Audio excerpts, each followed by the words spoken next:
Excellencies, distinguished participants, ladies and gentlemen, thank you for coming to this side event. It's Masahiko MURASE, Director of International Affairs, MLIT. It's an honor for me to facilitate this important event, water-related disaster risk reduction under the COVID-19 pandemic, integrating action toward full achievement of SDGs during this high-level political forum 2020. Today, this side event will be an opportunity for the member states and the other stakeholders to address water-related DRR under the COVID-19 pandemic and discuss how to immediate actions to address the co-occurrence disasters toward the full achievement of the 2030 Agenda for Sustainable Development. Just for administrative announcement, this event will be recorded. It might be featured to the public if it's acceptable to all speakers and acceptable by the Secretariat. And also, please mute your microphone when you are not talking. If you would like to make comments, please send us a message through this WebEx private message, or this event is only for an hour, so there might be not enough time for discussion. We will show a specific email address here in the monitor, so you can send us comments after this event. Thank you for your cooperation in advance. First, on behalf of the organizer, our minister, His Excellency Mr. AKABA Kazuyoshi, now give you the welcome message by video. Distinguished guests, ladies and gentlemen, it is my great honor to organize this side event, the water-related disaster risk reduction under the COVID-19 pandemic during the high-level political forum 2020. On behalf of the organizers, I would like to welcome you all. First and foremost, I would like to express my condolences for the people who lost their lives in the COVID-19 crisis and offer my heartfelt sympathy for those affected by the crisis. Even during the fight against the crisis, the threat of water-related disasters remains imminent, such as Cyclone Amphan, which struck India and Bangladesh this May. Furthermore, it is anticipated that the intensification and frequent occurrences of water-related disasters will only continue to increase due to climate change in the future. In light of water-related disasters, Japan has discussed a new measure for water-related disaster risk management among the experts committee, taking into account the recent increase in severe rainfall. And today, on the 7th of July, the committee has reached and announced the comprehensive river basin management concept. Until today, public river managers have mainly taken actions against water-related disasters in each river. This concept calls for all the stakeholders, including the national government, local municipalities, private sectors, and residents. All the stakeholders are encouraged to work together to take all possible actions towards water-related disaster risk reduction in each river basin from the upstream to downstream areas of the main streams and tributaries. As a premise, we need to collectively agree and seek to put disaster risk reduction in the mainstream of our society in order to raise the awareness of all residents and communities about disaster risk reduction. In addition, we must take into account the prevention of the COVID-19 pandemic in disaster management policies. For instance, it is important to avoid crowded conditions and enclosed spaces in order to ensure social distancing in evacuation shelters during disasters. I am convinced that these initiatives will make a significant contribution to the achievement of the SDGs from the perspective of reducing risks to human security. During this side event, we look forward to strengthening our initiatives by sharing the efforts and active discussions with you, and to send a message of solidarity and cooperation to the world. In conclusion, it is our sincerest hope that this event will provide an ideal opportunity for all stakeholders to start practices in realizing the necessary actions to achieve the SDGs. Thank you very much for your kind attention. I thank His Excellency Mr. AKABA for his statement.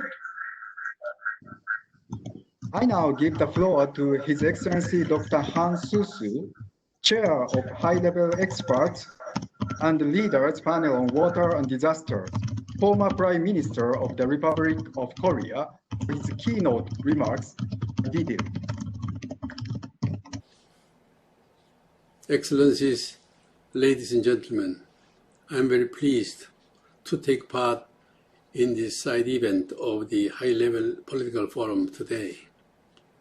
We have been suffering from the most vicious coronavirus since early this year. We are deeply worried about the current state of the COVID-19 pandemic. The main reason is that we fail to see the end of this health crisis at the moment. Mask wearing, social distancing, self-isolation, lockdown of towns and regions, online business transaction, and teleconference like this one would help protect people from infection, but that would not be the solution to this dreadful pandemic unless and until vaccine is discovered to prevent and the medicine to cure this vicious virus. By the end of June, the total number of those infected globally were surprisingly over 10 million people, and the number of deaths were over 500,000. Health scientists indicate that as the virus is latent in streets and cities, the actual number of those infected may be 10 times or more of the published figures. Therefore, in the current COVID-19 crisis, the immediate attention of the national governments and their leaders, as well as the people in the world, is to focus on mitigating the infection and treating the infected. On the other hand, the threat of the water-related disasters, main concern of the high-level experts and leaders panel on water and disaster, HLP for short, since its inauguration in 2007, remains as imminent now as before the arrival of the COVID-19 pandemic. As the summer season in the northern hemisphere begins with warming seawater due to climate change, there is a great danger of frequent and damaging water-related disasters such as flood, typhoon, hurricanes, and cyclones. In addition, drought, acute water shortage, and lack of adequate services of water and sanitation in some developing countries exacerbate the situation, deprive the people of the most fundamental protection measure against the COVID-19, namely washing hands. Ladies and gentlemen, when deadly tropical cyclone Amphan hit West Bengal, India in May this year, for example, the number of COVID-19 patients in the affected area jumped by more than double within a week. Therefore, hundreds of officials in charge of disaster response had to be quarantined because of the danger of infection when they are needed most on site. the source and the cruciality of the COVID-19 are the cluster. The isolation and lockdown are the only way to evade the cluster. However, in time of water-related disasters, people tend to cluster in such places as schools, sports centers, and public buildings. This will invite the situation where the COVID-19 will exacerbate the spread of infection.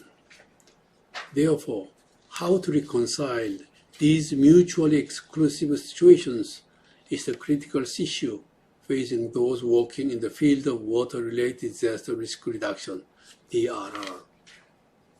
Ladies and gentlemen, at this critical period of coronavirus pandemic, it is becoming more evident that the competition and complications among DRR emergency responses and the COVID-19 healthcare responses could magnify the negative impact in many cities and countries. Implementation of DRR strategy with this global crisis in mind is essential in protecting disaster-affected area from becoming the epicenter of the pandemic explosion and to swiftly recover from the disaster. Therefore, it is vital that we raise awareness and share the experiences and good practices amongst all the stakeholders. The HLP has launched the principles to address water-related DRR under the COVID-19 pandemic to cope with this emergency global situation at its 15th meeting in May this year. 10 concise principles offer practical advice to political leaders, managers, DRR, and COVID-19, and all stakeholders on how to prepare and respond to avoid the magnifying impact due to two disasters that are occurring simultaneously. At this time of co-occurrence of water disasters and COVID-19, we have to keep innovating and galvanizing our actions to counter these dangers. The HLP, in close cooperation with the United Nations member states and various international organizations, is planning to organize the international online conference to address the water-related DRR under the COVID-19 pandemic on Thursday, August 20th, 2020. During the forthcoming virtual conference, we hope to share good practices and discuss effective ways on how to address water-related DRR under the COVID-19 pandemic. The outcome documents will be shared widely among all global stakeholders in order to expedite the necessary action and the partnership to tackle this global challenge. I would like to invite your interest in this conference and hope that you will be able to take part in the online conference on that day. I wish you all the best at this time of global health crisis. Thank you for your attention. I thank His Excellency Dr. Seung-soo for his keynote remarks. I now give the floor to Ambassador Ms. Katalin Annamária Bogyay, permanent representative of Hungary to the UN. Good morning, Excellencies. Do you hear me? Yes. Okay. Good morning, and this is wonderful to see so many good friends. We are like a family of water here. It was a great honor, as always, to listen to Prime Minister, whom we have been working so strongly together on all the water-related issues. And thank you, Your Excellency, for organizing, for creating this early morning discussion. It's early morning in New York, but I know it's evening in Tokyo, and it's midday in Budapest. So good morning, good afternoon, good evening. First of all, I just would like to say that we are reminded every day on the importance of this issue.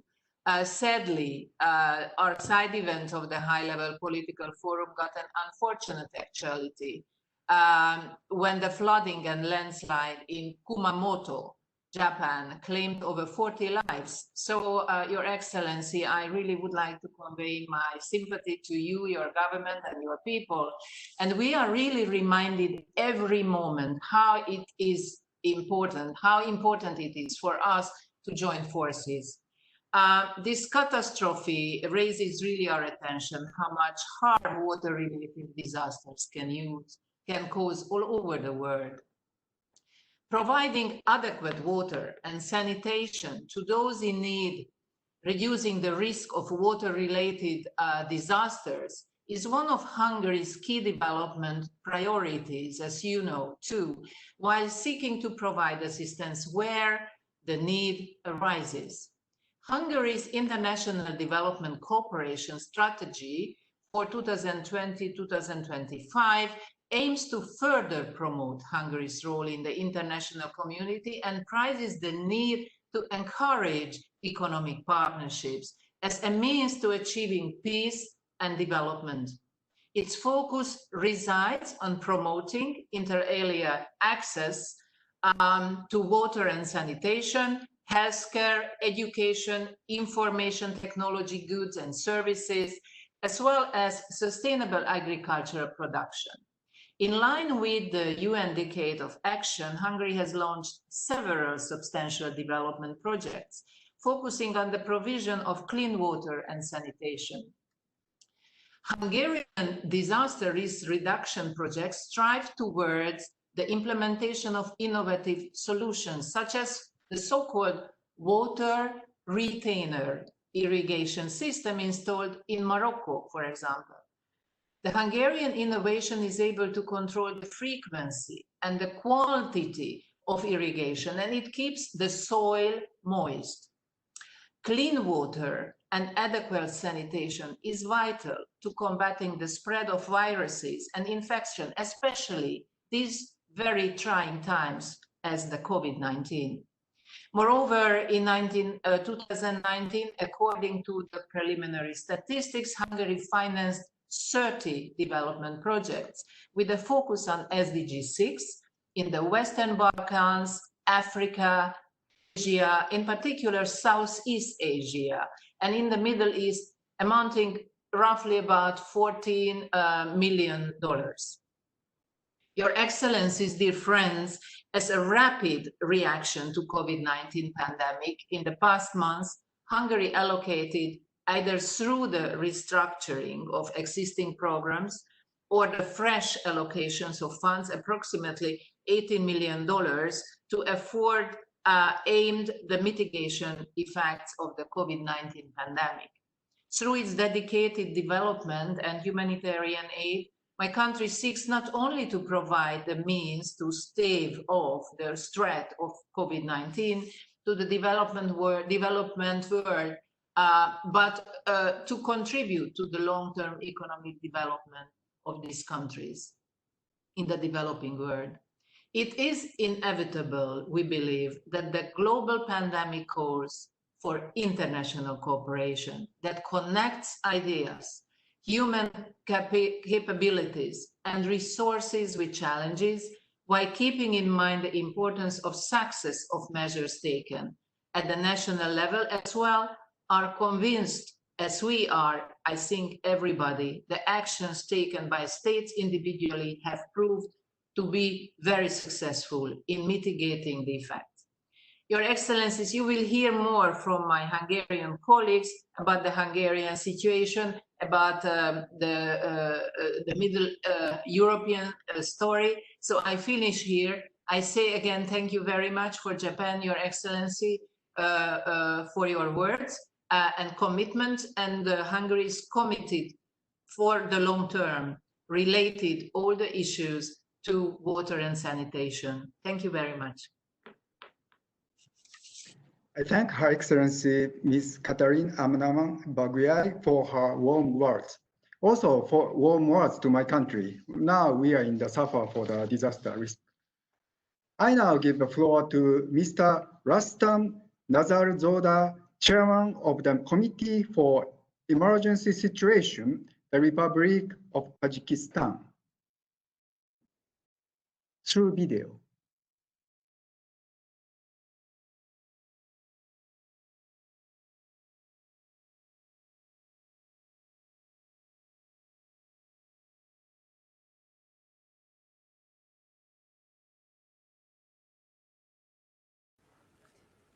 Уважаемый господин председатель, уважаемые участники мероприятия, дамы и господа.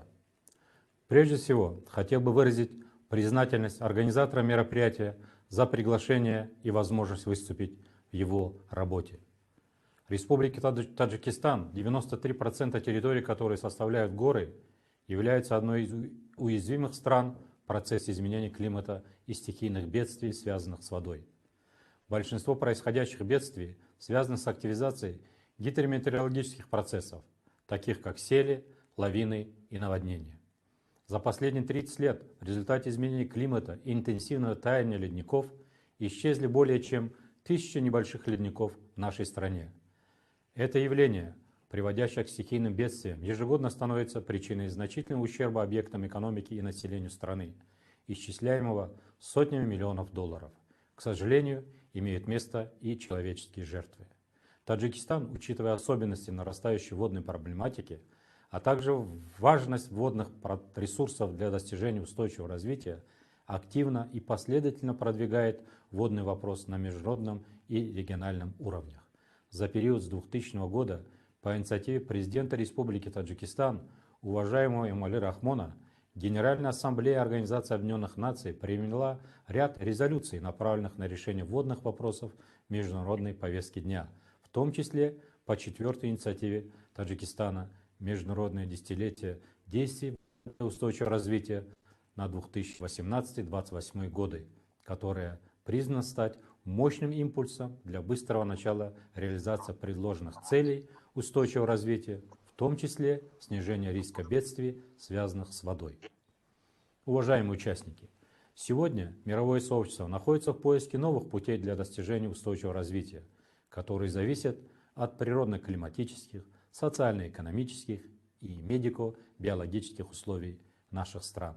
Несомненно, негативную роль в этих процессах играет и изменение климата на нашей планете. И, к сожалению, резко изменяющаяся эпидемиологическая ситуация с распространением пандемии коронавируса, что внесло свои коррективы в вопросах готовности и реагирования на стихийные бедствия, в том числе связанных с водой. В нынешней ситуации, связанной с пандемией COVID-19, большое внимание уделяется реагированию и смягчению его последствий. Однако угроза стихийных бедствий, связанных с водой, остается такой же неизбежной, какой она была до кризиса пандемии, поскольку изменение климата и другие вызовы продолжают усугублять природную изменчивость и социальную уязвимость, тем самым усиливая угрозы безопасности человека. Кроме того, нехватка питьевой воды и несоблюдение мер санитарии и гигиены способны содействовать распространению COVID-19, усилить его негативные социально-экономические последствия и затруднит ответные меры системы здравоохранения. Мы убеждены, что доступ к воде является ключом в борьбе с распространением пандемии, но стихийные бедствия часто приводят к сбоям в системе водоснабжения, что может негативно повлиять на усилия по смягчению последствий COVID-19. В период пандемии COVID-19 стихийные бедствия не обошли и нашу страну. С начала года в стране произошло 174 опасных природных явлений, из которых 17 стихийных бедствий нанесли населению и экономике большой ущерб. Огромный ущерб был нанесен сельскому и дорожному хозяйству, системам ирригации и электроснабжения, которые исчисляются миллионами долларов США. К сожалению, погибли люди. Под руководством правительства Республики Таджикистан в тесном сотрудничестве с международными организациями и странами-донорами в короткие сроки были ликвидированы последствия стихийного бедствия, были выделены необходимые строительные материалы, продукты питания ГСМ, оказана необходимая гуманитарная помощь пострадавшим. В настоящее время на месте развернутого палаточного городка завершается строительство 67 жилых домов для пострадавших. Уважаемые участники, очевидно, что антикризисное управление как COVID-19, так и стихийными бедствиями, связанными с водой, должно осуществляться комплексным образом на глобальном, страновом и местном уровнях и с учетом социально-экономических и экологических аспектов двойного кризиса. В нынешней ситуации сотрудничество в соответствии с принципами интегрированного управления водными ресурсами могло бы охватить сектор здравоохранения в качестве практического решения проблем, связанных с водным обеспечением, катастрофами и пандемией COVID-19. Мы еще раз убедились, что в условиях пандемии насколько важно, чтобы вода, санитария и гигиена были доступны для всех, что также является предпосылкой глобальных усилий по укреплению и достижению всеобщего охвата населения услугами здравоохранения. Считаю также важным рассмотрение вопроса об управлении речными бассейнами, включающие действия в рамках пандемии COVID-19, которая может способствовать ускорению достижения глобальных целей. Таджикистан в целях обеспечения водной безопасности для будущих поколений и впредь будет способствовать решению водных вопросов в рамках глобальной повестки дня развития на всех уровнях при поддержке институтов Организации Объединенных Наций, международных организаций и НПО и стран-доноров. Следует отметить, что данный вопрос будет обсуждаться и на Азиатской конференции, которая запланирована на конец 2020 в городе Душанбе под эгидой Азиатского Центра по снижению бедствий. В завершении хотел бы поблагодарить правительство Японии за оказанную помощь Таджикистану в борьбе с коронавирусом. Спасибо за ваше внимание. Thank you, His Excellency Mr. Rustam Nazarzoda, for his statement. I now give the floor to Ms. Mami Mizutori, Special Representative of the UN Secretary General for Disaster Risk Reduction, Head of the UN Office for Disaster Risk Reduction. Ms. Mizutori, please. Thank you very much. Excellencies, distinguished delegates, ladies and gentlemen, thank you very much for inviting me to speak at this event. And I would like to join the co-organizers in welcoming participants from all over the world. At the outset, I would like to express my heartfelt condolences to the family and friends of more than 500,000 people who have lost their lives to the COVID-19 pandemic. I also express my condolences to the Chinese people, in particular, those who have lost their loved ones as a result of the record-breaking torrential rain in Kyushu this week. While we are having this discussion, Japan and many other countries are coping with the impact of drought, floods, cyclones, and storms, while at the same time struggling to contain the COVID-19 pandemic. The coincidence of these disasters events across the world is further proof that the era of hazard by hazard risk reduction is over. Disaster management agencies, which previously focused on flood risk during the monsoon season or the threat of a severe storm during a cyclone season, must now move to the stage where we need to manage disaster risk reduction with a multi-hazard approach and with a clear understanding of the systemic nature of risk. Failures in responding to the COVID-19 pandemic are evident in the tragic loss of life and health, along with the economic and social hardship of millions of people around the world. Warnings were largely ignored. The science around pandemic risk was left to gather dust in recent years, and as a result, the issue of strengthening disaster risk governance is coming into sharp focus. Until recent months, it was the general view that more people were affected by floods, storm, and drought than any other natural hazard. This is understandable in a world where extreme weather events have risen by over 80% in the last 20 years. However, already more people have died in the last few months from COVID-19 than have been killed in all the floods and storms of the last 20 years. When loss of employment and income are factored in, it could well be that more people have been affected by this single disaster than by any other in human history. The few countries which responded well to COVID-19 were among those who pressed for the inclusion of biological hazards and pandemic preparedness in the Sendai Framework for Disaster Risk Reduction based on their tragic experience of epidemics of Ebola, H1N1, SARS, and MERS. Unfortunately, the review of 81 national strategies for disaster risk reduction carried out by UNDRR reveals that very few member states have taken full account of the threat posed by biological hazards. This must and can change, just as in the case of the remarkable progress in many countries to reduce loss of life from hydrometeorological hazards. Both Bangladesh and India have strived to maintain a zero casualty approach to cyclones while putting in place necessary measures to keep millions of evacuees safe from tidal surge, wind, torrential rain, and the threat of infection. COVID-19 has also brought into sharp relief the fact that it is the poor in all countries that suffer the most from disasters. The most vulnerable, living on a minuscule daily wage in slum-like conditions, have no access to healthcare and are under constant threat of displacement.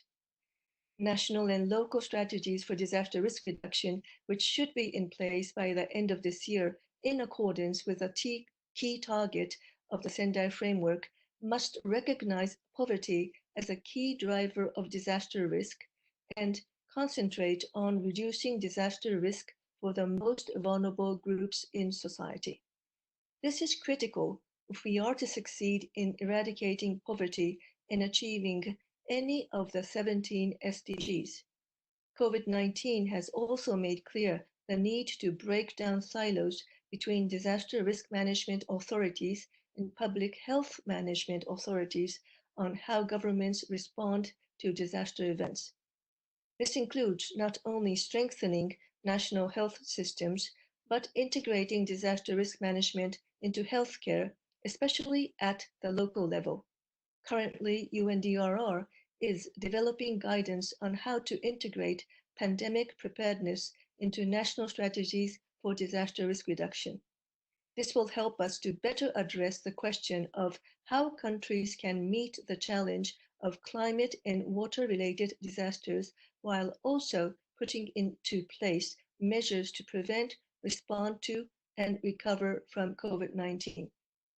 COVID-19 has taught us the difficult lesson that the biggest risk driver of all is bad risk governance, and this will be the focus of this year's International Day for Disaster Risk Reduction on October 13th.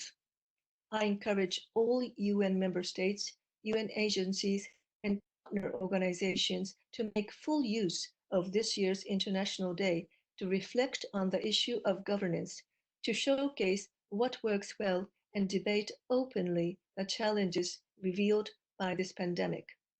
Thank you for your attention and for making disaster risk reduction one of the focus of this year's high-level political forum. I thank Ms. Mami Mizutori for her statement. Let us move to the presentation segment.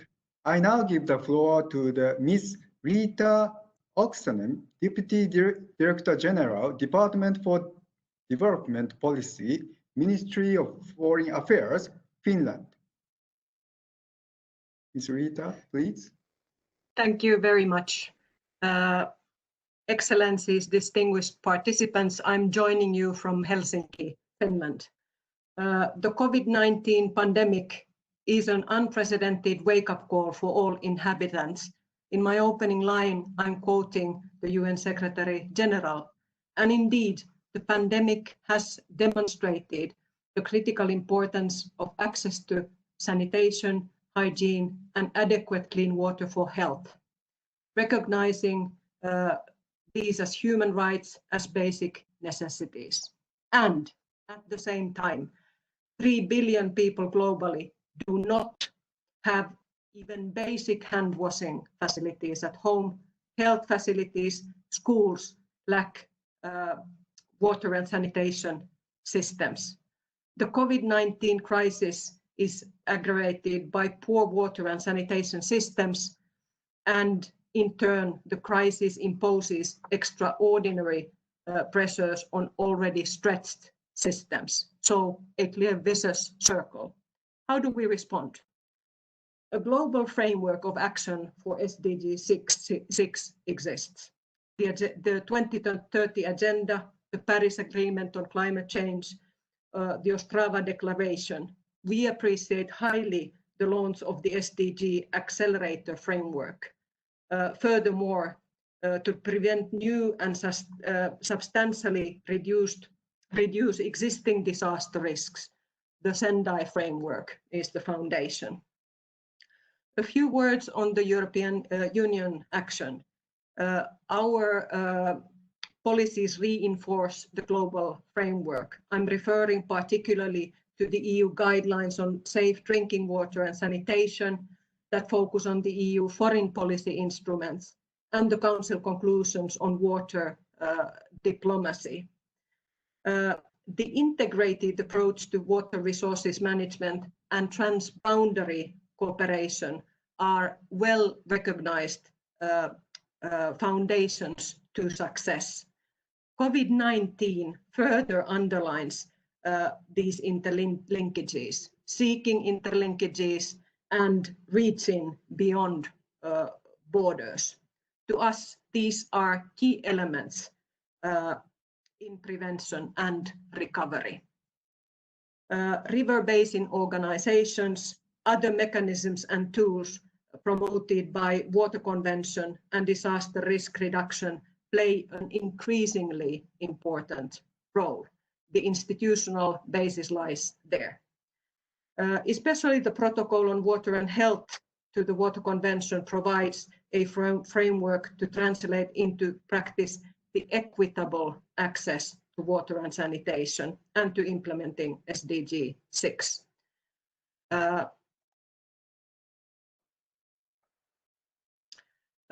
It is important to monitor and learn.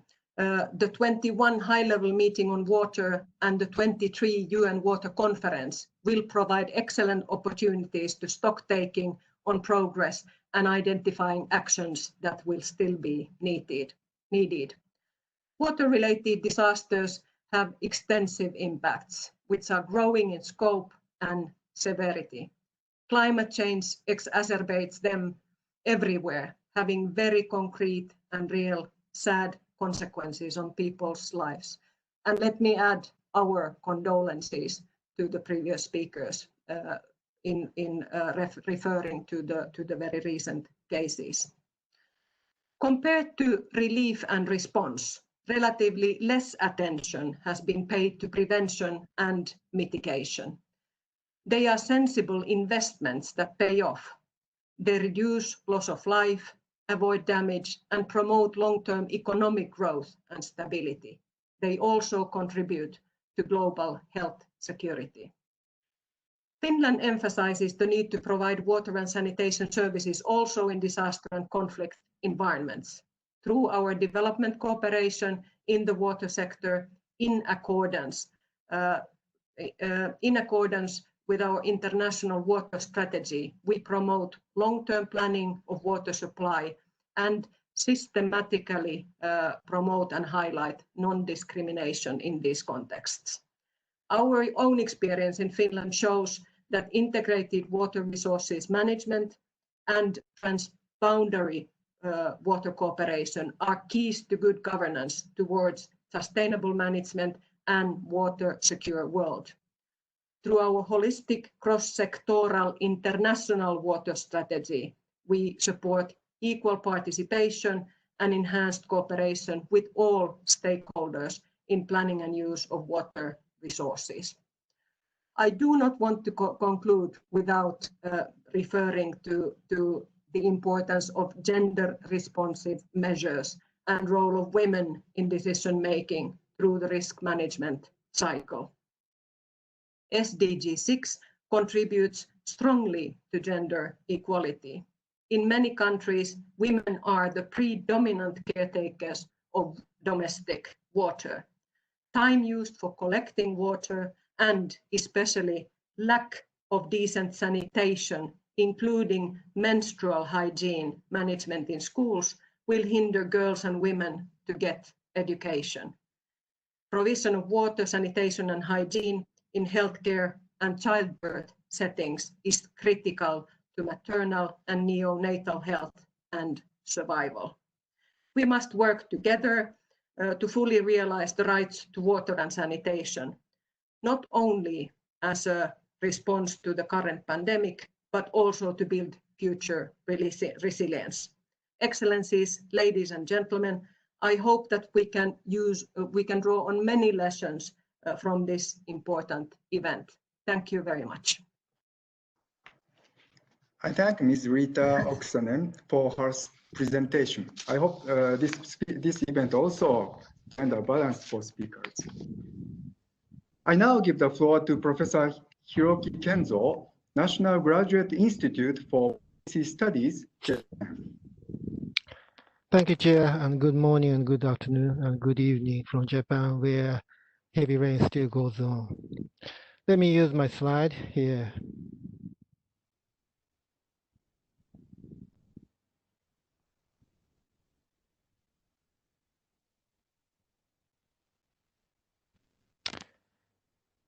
So I'm now talking about water-related disaster risk reduction under the COVID-19 pandemic. And as Dr. Han Seung-soo said in his keynote remarks at the outset of this conference, there's a key message from the help to the leaders. It says that in the current COVID-19 environment, immediate attention has been naturally placed on mitigating COVID-19. Of course, as Ms. Mizutori said, it is one of the severest disasters in the history. However, the threats of water-related disaster remain as imminent now as before COVID-19. And implementation of the DRR strategy and preemptive actions that factor in the current pandemic are needed to protect areas impacted water-related disaster from also becoming new epicenters of the pandemic.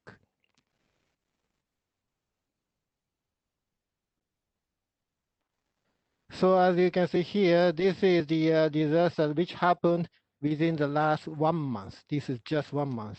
There's a flood in Hubei, China, flood in Assam, India, flood in Poland, tornado in New Zealand, in Nigeria, cyclone in South Brazil, and storm in New England, and finally heavy rain in southern part of Japan, just which was started 70 hours ago.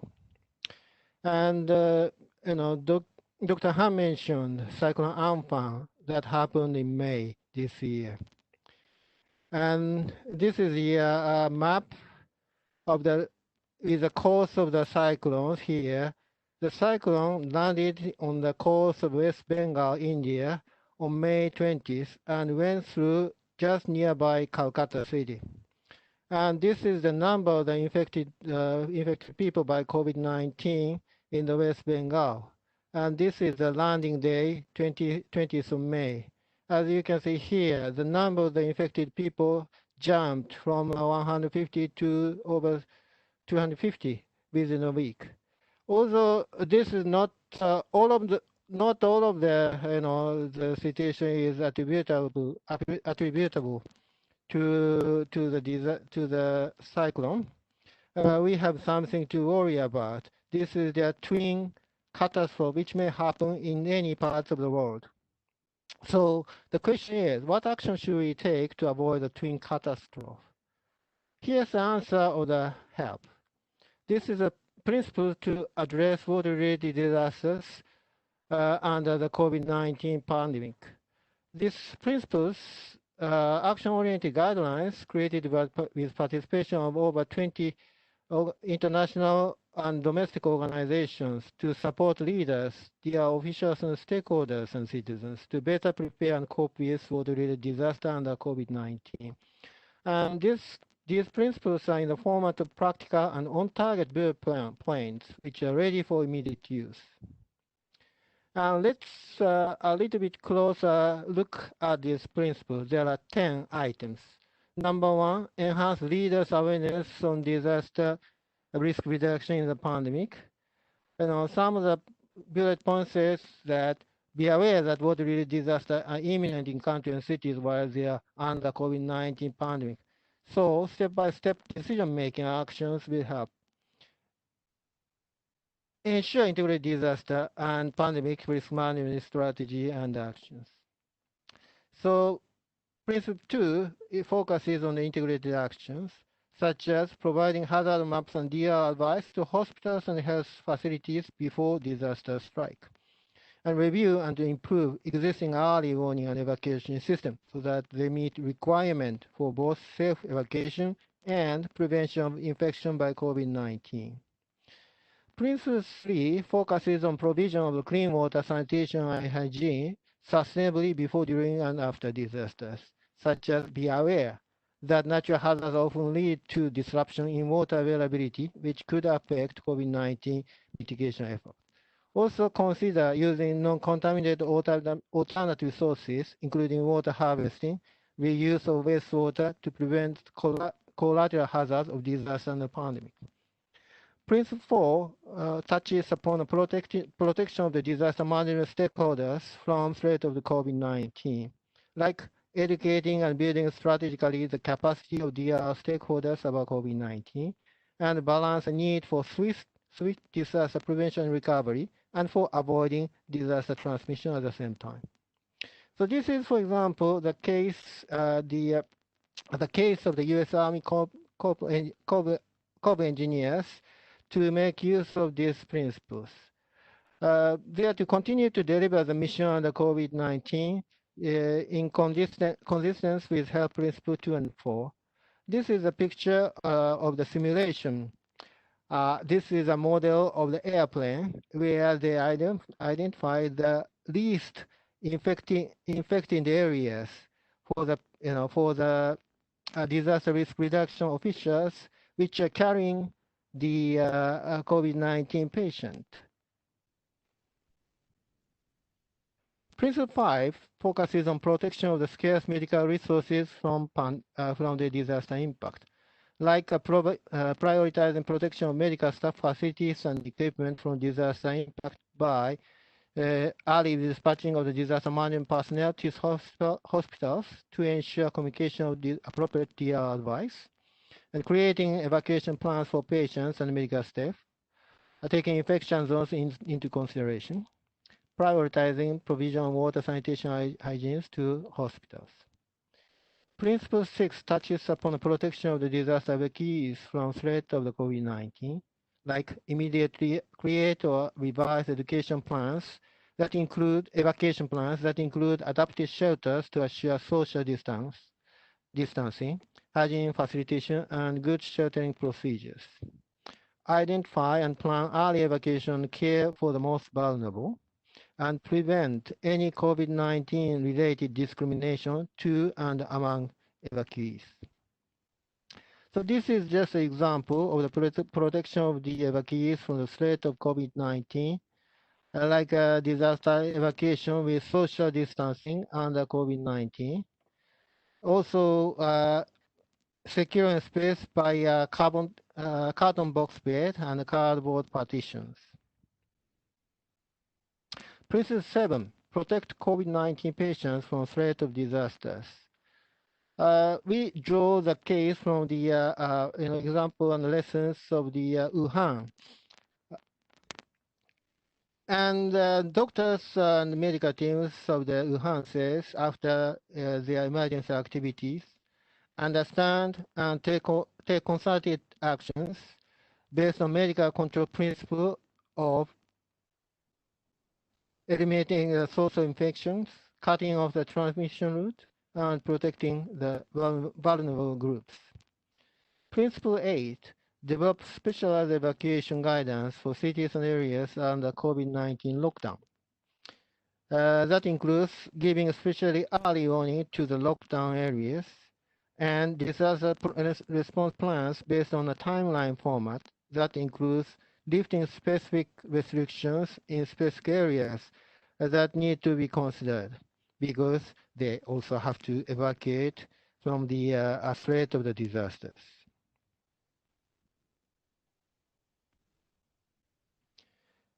The last page, Principle 9, finance DRR actions under COVID-19. Fully fund the pandemic finance appeal while at the same time having a contingency budget and funds to address disaster climate-related risks. And finally, Principle 10, strengthening global solidarity and international cooperation.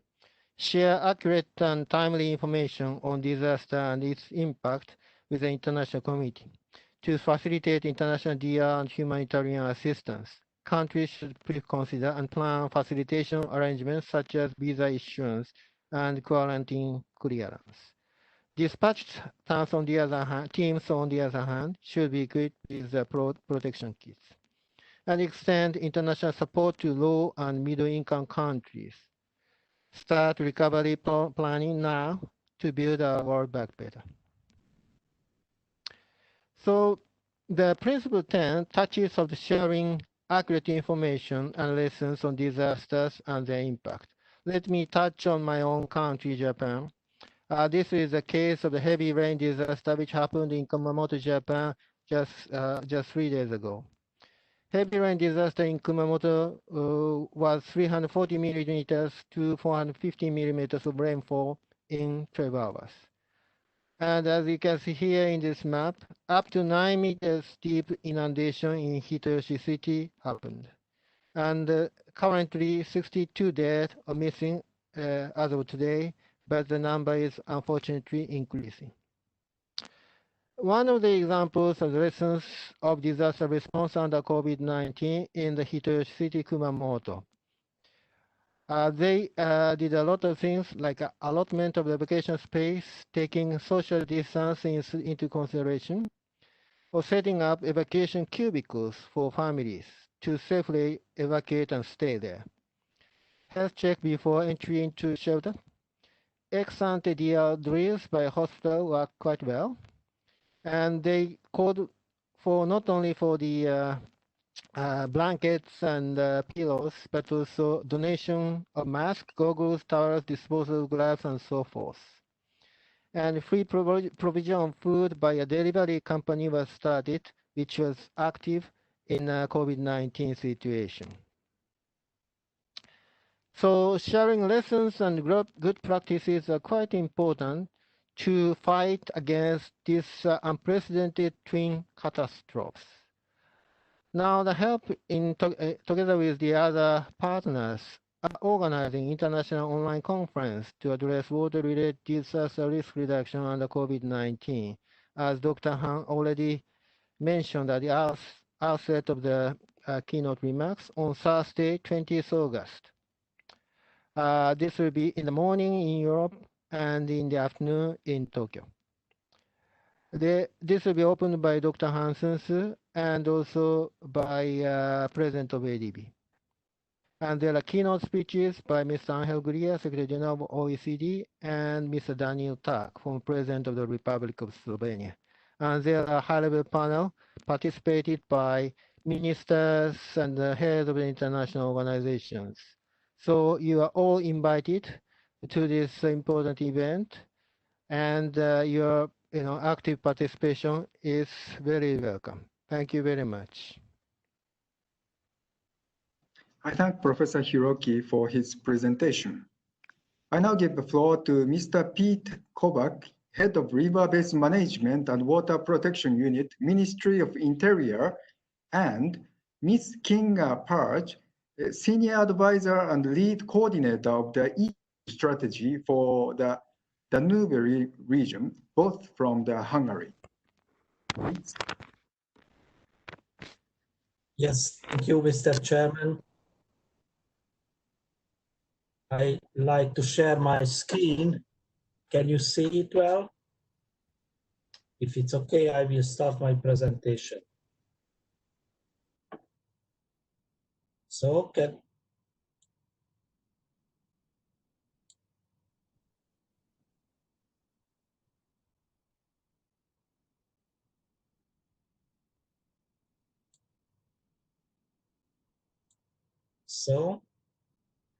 yes, I can see my screen. I hope you also see my screen. So let me start with the location of Hungary is very unique. We are just in the middle of the big basin of the Carpathian Basin. So we have always affected by water-related disasters like floods and drought. This is the major problem in the country, the uneven distribution of the water. We have all too much water or too less water. What is the role of the water management in the time of the COVID-19? situation as well. So we have to provide water for many purposes, not only for sanitation, to clean the hands and other things, but also we have to provide, let's say, water for food production and for economy and also for energy and also to against the poverty. And the water is also essential for recovery and prevention. And it was already mentioned by my Finnish colleague that the transboundary cooperation has a vital role in the COVID situation as well. My Finnish colleague already mentioned the role of the river basin organizations. In Hungary, the Danube River Protection Convention is the most relevant, and the International Commission for the Protection of the Danube River. It was also mentioned that the UNEC Water Convention and the UNEC Protocol on Water and Health can give you a very good advice what to do in the case of the COVID situation and the water management relation. Let me tell you about a few words about the flood and the drought issues in Hungary. We already changed our approach to the flood management. As you see, we are not increasing the height of the dikes anymore. We also applying a non-structural measures against the flood issues. And we also have an obligation. We have to produce a flood risk and hazard maps, and this process will repeated in every 6 years. And as I already mentioned, not only the flood is the problem, but the drought. That is why we also concentrating how to prevent the drought issues.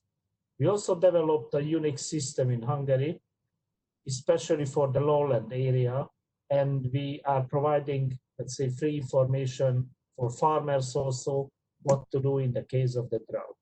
For that purpose, we also established a special drought index, which also taking into account not only the precipitation and the hydrological situation, but also the soil moisture.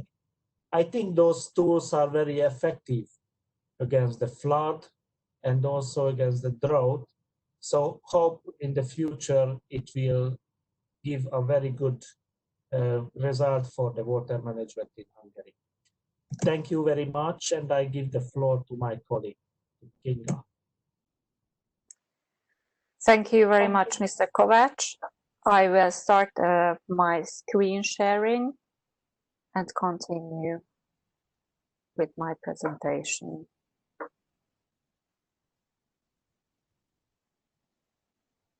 You should see my screen now and my presentation.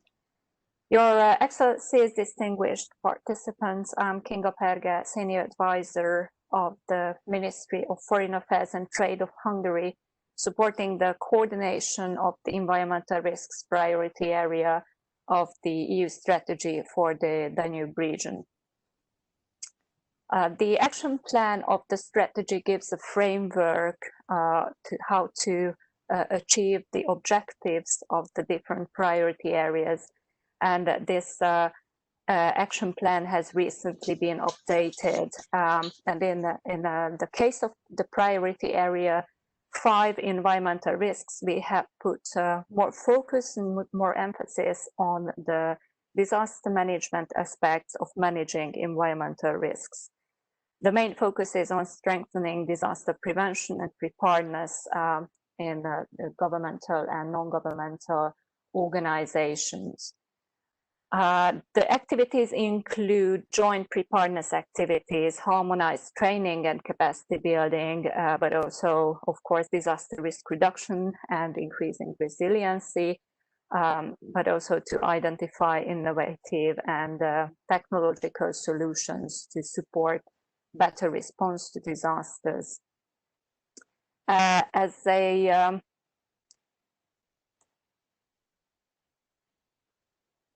As an example, I have brought you 2 practices which gives a good picture of what we are trying to achieve in case of training. Recently, the Preparedness for Climate Change related risks in the Western Balkan region project was started, and it focuses on introducing sustainable learning methods, including e-learning for firefighters. The focus area is the flood-prone countries of the Western Balkan region, like Serbia and Bosnia and Herzegovina. And there we have realized that due to the COVID-19 situation, we have to slightly change our focus in this project and include the updating of the standard operating procedures of these responders, as the procedures have significantly changed due to the COVID-19. In case of response activities, the responders had to take other precautions and had to follow different procedures as they did before. It is also included as one of the modules which will be developed to give a good solid basis of knowledge of emergency first aid for the responders. And of course, this will include, and this includes how to react on COVID-19 situations. This type of training also gives a sustainable method, which has utmost importance, as the training shouldn't stop if there's no possibilities for face-to-face trainings. The distance learning tools gives a good opportunity and a good possibility to maintain and continue the preparedness activities of these responders. In case a disaster occurs, they are still prepared and updated with the knowledge. Another example and good practice I brought is the exercising. So when these responders are trained, it's time to test them. Last year in 2019, the Environmental Risks Priority Area coordinated an organization of a field exercise. It took place in Upper Tisza region with participating Slovakian, Romanian and Hungarian countries, volunteers and governmental organizations. In these exercises, we always try to involve and include emergency medical teams. One of the reasons is to maintain and develop better cooperation between the medical support and the responders on the field, but also to have a scenario which includes flood-related contagious diseases. So we always try to train these emergency medical teams for the responding in case of epidemics, which is not that unusual if it comes to flooding.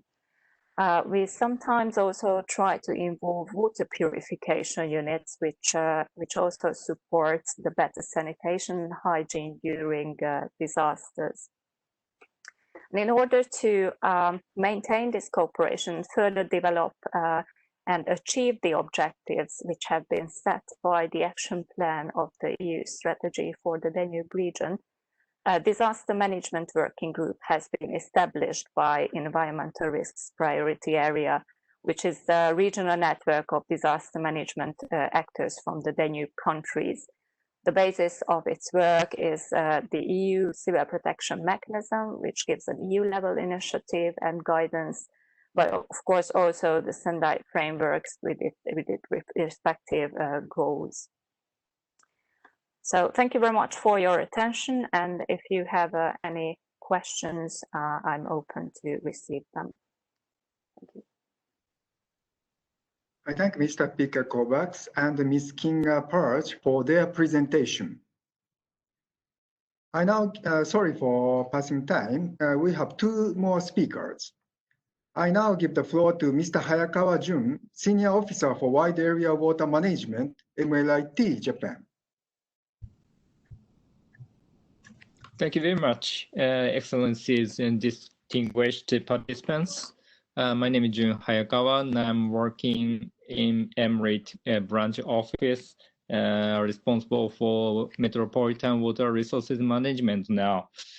So, as His Excellency AKABA Kazuyoshi mentioned, MLIT announced a new concept of water river basin management, that is comprehensive river basin management.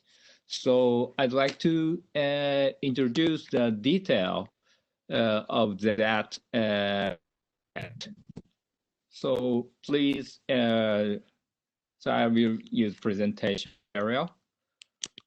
Okay, so first of all, I'd like to explain the history of river road.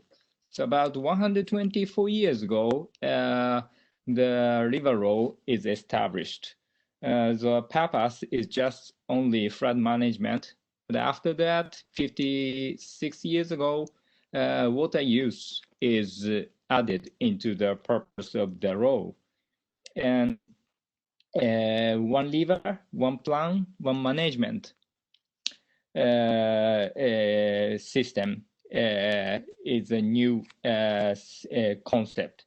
And this was the start point of the comprehensive river basin management. And about 20 years ago, we updated the river law, and the river environment was positioned for one of the purposes of the law. Then we started integrated management of flood, water use, and environment. And this river law, we improve flood risk, water use security, and river environment. That means this law contributes to SDGs to solve inseparable and complex issues on economy, society, and the biosphere. As a result, Japan can get 94 degree on IWRM implementation on the global indicator. Like many countries, we found many difficulties to practice.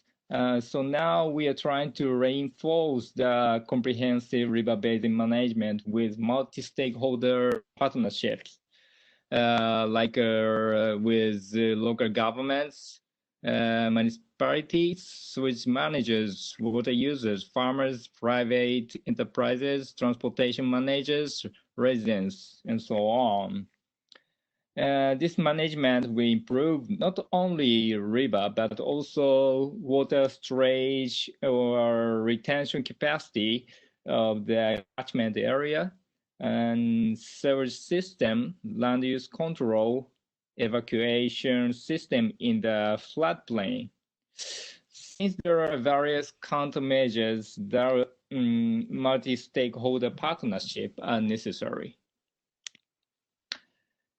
Before I talk about relationship between the comprehensive river basin management and SDGs, I'd like to show the figure, the network of 70 goals. On the left side, here are original icons of SDGs, like you know. On the right side, this figure made by Dr. Suwa, Professor, Faculty of Education, Gakushin University, Japan, shows each goal is connected to other goals.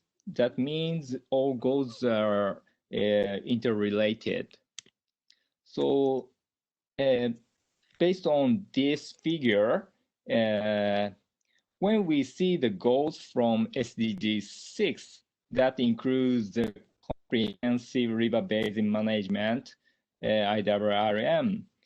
SDG 6 contributes to other goals that will strengthen SDG 1, water related to DRR, SDG 4, lifelong learning for environment and disaster prevention, and SDG 11, integrated and sustainable human settlement planning, goal 13, climate change adaptation, and 17, participation and collaboration of all stakeholders in one river basin.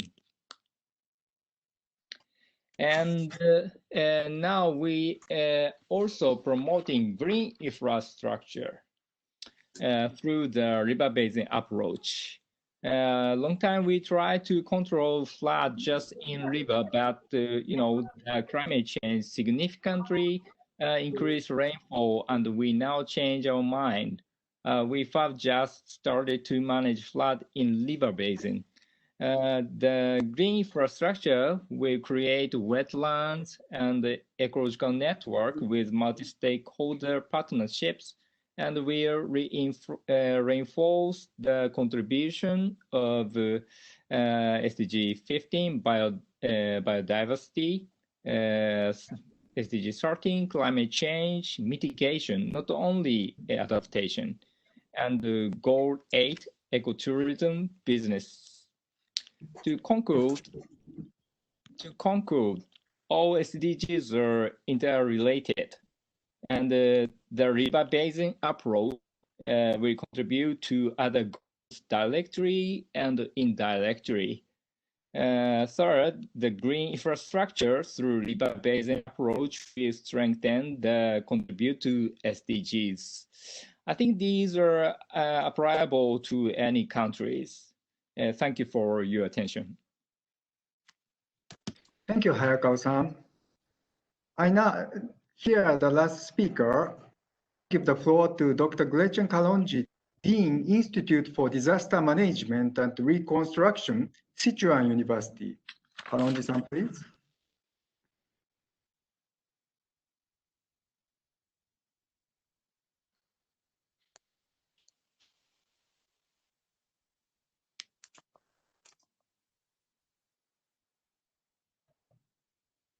Kalonji-san. Okay, sorry. Your Excellencies, ladies and gentlemen, colleagues, I'm really happy to have the chance to speak to you briefly. I'm going to focus on the roles of higher education in the key theme of this meeting, which is the interactions between water-related disasters and COVID-19. So the time is very short. I'll be happy to share slides with you later. I will go through them rather quickly. Just try and stress some of the key points. What's been very notable to me is the degree to which our higher education institutions and our networks of universities have really risen to the occasion to a remarkable degree in the context of the COVID-related challenges. And ironically, even though the situation is obviously very difficult for our universities at this time, the crisis mode has made it possible, I believe, for us to do some things that we should have been doing anyway in the first place that are very hard to do. And one of the most important, following up on some of the key points of Mami Mizutori, is that we really, within our societies and in our universities, we need to make a better integration of DRR and the health emergency research and education. And the urgency of the situation with the COVID has really enabled us to make rapid progress on revisualizing the interdisciplinary character of these fields and to have faculty student teams working together across these boundaries. Of course, also innovations in curricular content and teaching methodology, and I believe also the stronger international connections have arisen because of the crises of COVID-19. So what I would like to do is highlight some of the successes, some of the ongoing challenges, and give you a couple of examples. So next slide, please. So the good things is that many of our universities have played very, very powerful roles in direct emergency response on the front lines in the context of COVID. Our own university, by the way, we've contributed 300 doctors and nurses to Wuhan for 2 months, really contributing enormously. The international connections in the field of disaster and emergency medicine and COVID have really been built very, very rapidly. And linkages between the multiple disciplines, such as collaborations between nursing and engineering, has been quite remarkable. Some excellent examples in Japan in terms of handling the challenges of COVID in the context of floods and landslides. The students have also become very actively engaged, and it's been an energizing effect for our students in service to our societies. And lastly, another good thing is that our local governments have begun to realize that the universities can contribute in the times of immediate crisis. We're not only just developing the capacity for the future, we have real things to offer in real time. Next slide, please. So some of the ongoing challenges. One of the things that I worry about is as hopefully the pandemic crisis slowly goes away, that we will go back to business as usual in the higher education sector. So some of the innovative directions that were formed in the time of crisis will somehow dissolve. Another challenge that it faces all aspects of DRR, and in fact, contributions of universities in general, is that there are lots of existing alliances and networks. In the area of water, there's so many. In the area of, more broadly, of disaster risk reduction, there's so many. In the medical area, there's so many. The problem is not that we don't have enough networks. The problem is that we don't have mechanisms for effective collaboration between networks, sort of meta-network alliances. So with help, under the leadership of Dr. Seung-soo, we've had a flagship initiative which tries to do that kind of work. We call it the Alliance of Alliances for Water and Disasters, basically bringing together existing alliances and trying to find ways that we can work together rather than stepping on each other's toes or duplicating efforts. So I'll talk about that in a bit more. The other thing, has been mentioned, this river basin approach is very important, but I would also like to stress the transboundary river basin approach in the context of higher education. So, for example, there's an initiative that we're very much involved in called the Koshi Basin Initiative, which brings together universities, governments, research organizations in China, Nepal, and India. And these are very, very powerful and important approaches, I think, for higher education collaboration and for having our institutions work more effectively with private sector, local governments, et cetera.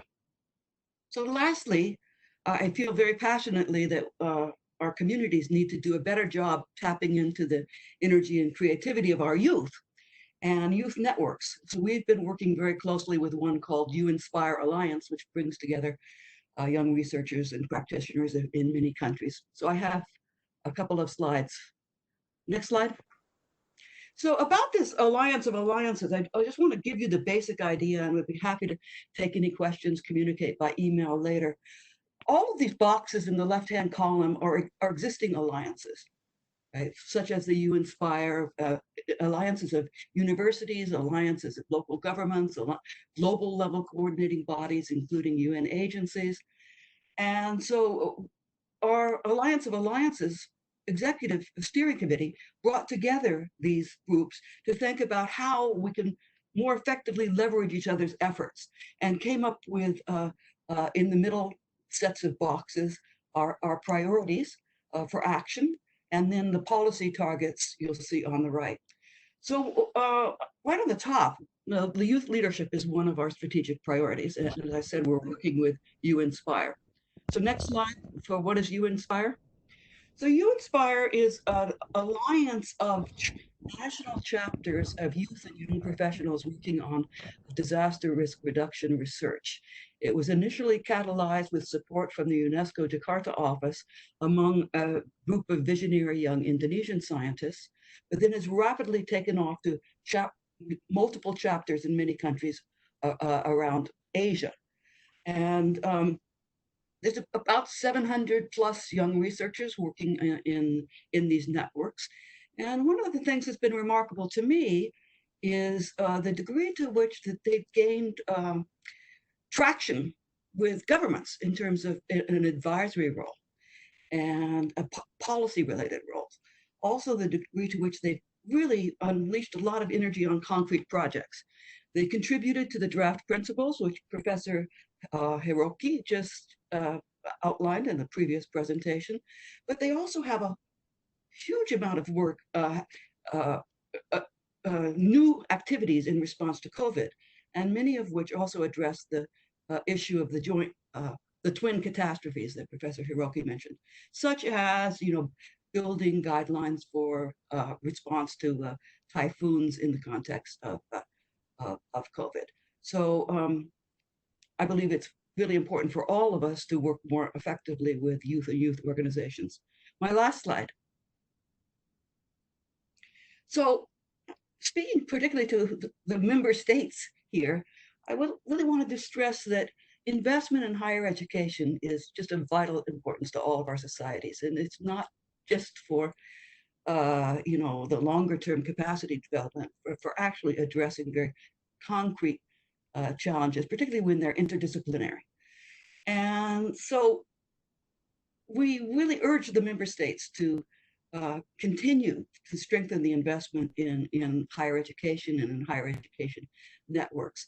And lastly, following up on the last presentation of Dr. Kuhn, you know, all of the SDGs are interrelated, of course, but I would say that strengthening higher education enables us to more effectively address all of the 17 SDGs, not just, you know, the SDG on education, but all of them, including poverty eradication, including gender, including water, etc. So again, that's my brief overview, but I'd be very, very happy for questions and comments and in a follow-up, and you see my email there. Thank you very much for your attention. I thank Dr. Gretchen Kalonji for her presentation.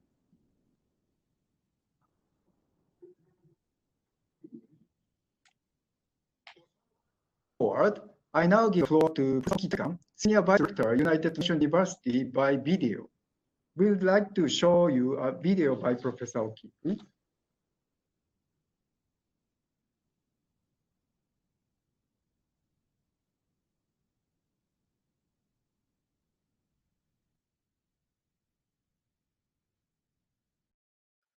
Excellencies, distinguished participants, ladies and gentlemen, I would like to thank organizers for convening this virtual side event, Water-Related Disaster Risk Reduction under the COVID-19 pandemic, during the High-Level Political Forum 2020, and for giving me the opportunity to deliver remarks.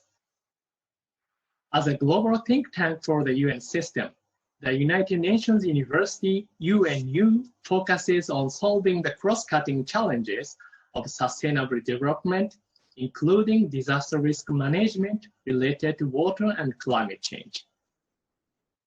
Personally, I'm still promoting research in the field of water, climate, and sustainable development, and I would like to share a few specific points related to adaptation to water-related disaster risk management and COVID-19.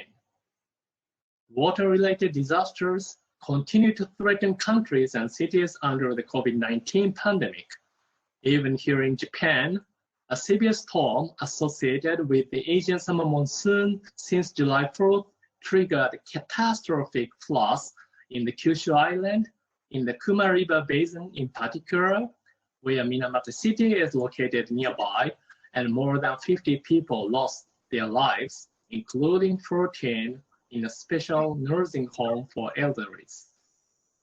For both developed and developing states, the 2030 Agenda calls on all the stakeholders for actions related to disaster risk reduction. Further, many of the Sustainable Development Goals, such as SDG 1 for poverty, 6 for water, 9 for industry, 11 for cities, 13 for climate change, and 17 for global partnership, have targets related to disaster risk reduction. To put disaster risk reduction in the mainstream of the 2030 Agenda, UNU has worked worldwide on a series of case studies to showcase its sustainability initiatives, and in particular, the World Risk Reports that had been published by the UNU Institute for Environment and Human Security, UNU-EHS. As you should already be aware, over 90% disasters in the world are water-related in terms of the number of people affected. Furthermore, the anthropogenic climate change has intensified and will increase the frequency and amplify the impacts of water-related extreme events. Vulnerable people, many of whom are now suffering from the COVID-19 pandemic, will be under higher risk of water and climate-related disasters. All stakeholders must be encouraged to work under global partnership to take all possible actions toward reducing vulnerabilities in the societies and to develop a society that is more resilient against water-related disaster and pandemic risks. The key and promising concept to tackle water-related disaster must be integrated water resources management. The comprehensive river basin management would promote the integrated water resources management principle. In terms of health, including proximate determinants and drivers of health, such as hygiene, sanitation, and nutrition, the work of the global disaster risk reduction community has also highlighted how collective action at a local level is critical for addressing the health challenges the world faces today through a participatory approach and multi-stakeholder networking. I look forward to continuing our fruitful cooperation to ensure the effective implementation of the 2030 Agenda for Sustainable Development, as well as the Sendai Framework for Disaster Risk Reduction under the current pandemic. Thank you very much. I thank Professor Oki Taikan for his remarks. Excellencies, distinguished participants, ladies and gentlemen, this event offered a great opportunity to raise awareness about the importance of water-related DRR and comprehensive river basin management for all SDGs and the need for immediate action. This opportunity will give the leverage needed to implement and promote programs and projects, as well as renewed cooperation and partnership at all levels to help achieve SDGs. I thank you all for your active participation and look forward to continuing our dialogue for actions toward full achievement of SDGs in the next decade. I'm sorry, it's unfortunate, it's already run out of time. It's unfortunate that only 1 hour allows us for this event, so it's already 30 minutes have passed, so we don't have enough time for Q&A. We will show you a specific email address for further communication, as you see in the screen. Please send a message if any, and also if all speakers allowed and the secretariats allowed, we will plan to show this session to the YouTube or some other media. So any people who can provide comments and communication there, I hope. But anyway, thank you all for participation. Thank you.